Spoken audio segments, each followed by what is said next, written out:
Amis du soir, bonsoir. Après le making-of de la couverture, je vous propose le making-of du roman. Comme certains d'entre vous le savent, le brouillon de la version romantique avait été proposé lors d'un concours obscur sur Amazon qui ne nous avait apporté qu'ennui et tracas. Mais laissons cela de côté, le passé c'est le passé. Nonobstant, parallèlement à l'écriture de la version finale de la version romantique, qui deviendra plus tard un des tomes de Sirius Sinistara sous le nom de Lumière perdue, qui connaîtra d'ailleurs une nouvelle édition plus tôt l'année prochaine, j'étais aussi en train d'écrire la version démoniaque. Ce que d'autres savaient, c'est que la version démoniaque, elle, était déjà terminée depuis juin 2016. Et jusqu'à cette année, je n'avais ajouté qu'un seul chapitre, mais toujours avec le désir de la garder de manière confidentielle. Sauf que 6 ans plus tard, en mai 2022 donc, à peine 24 heures après être revenu à Lyon pour un week-end où je devais me changer les idées, j'ai pu retrouver certains d'entre vous. Cela s'est passé au fameux restaurant du Gouramen. Très rapidement, nous avons discuté de l'existence de ce roman et aussitôt on m'a fait part du désir de lire cette fameuse version. J'ai accepté de le faire sans la moindre hésitation. Cependant, ce qu'ignoraient mes lecteurs, c'est que je travaillais déjà parallèlement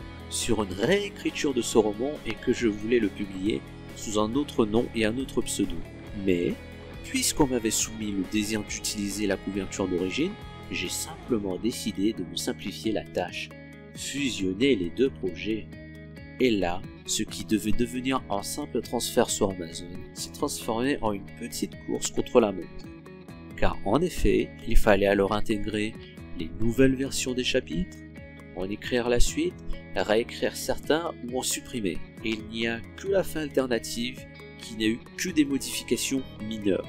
De ce fait, on est passé de 18 chapitres à une douzaine plus la fin alternative du roman. Il y a encore quelques jours, j'ai apporté quelques dernières modifications mineures, mais aussi 2 surprises qui vous attendent à l'intérieur. Et je vous le dis, vous ne vous y attendez pas.